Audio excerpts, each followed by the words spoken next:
Hi, this is Alyssa, and today we're going to be talking about the movie The Intouchables, where worlds and stereotypes collide. The story follows the budding friendship of these two gentlemen who are both marginalized by society. We have Philippe here on the left, who is this old, snobby white man who comes from a very aristocratic background and is also an individual with quadriplegia, as well as Driz here on the right, who's this young black man who is from what is essentially the French version of the projects and has just been recently released from prison for theft. And the two meet when Philippe is interviewing new people to be his caregiver, and Driz barges into the interviews demanding that Philippe sign his paperwork to qualify for a government benefit. This strikes the tone that sets for the rest of the film, where Driz is very commonly somewhat overly insensitive, as well as very forgetful of the reality that Philippe lives with as an individual with quadriplegia. And it just so happens that this is what inspires Philippe to hire Driz, because unlike all the other candidates, Driz seems to be the only one who happens to treat Philippe with any sense of humanity. So, when we look at the portrayal that happens throughout this film, unfortunately, there isn't very much information from our textbook or from the Colorado Department of Education. I've included some of it here.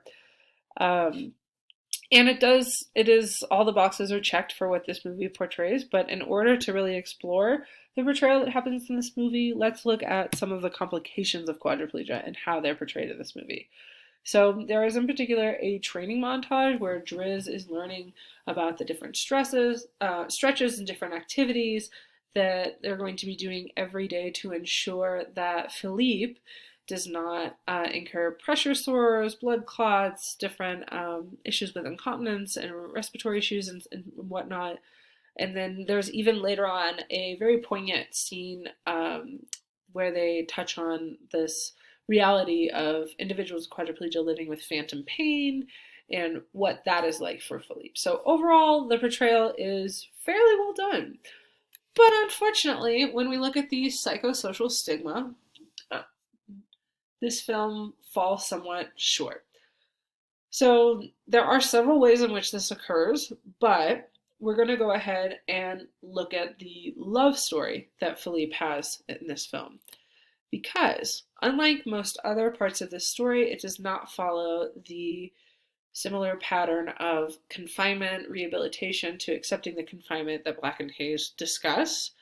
But within the love story, we do see some more of that because Philippe has this relationship with an individual through letter writing, and when it comes time to sending photographs to each other or to meeting in person, continuously Philippe is very much pulled back by the idea of seeing himself as someone who can engage in physical and emotional romance.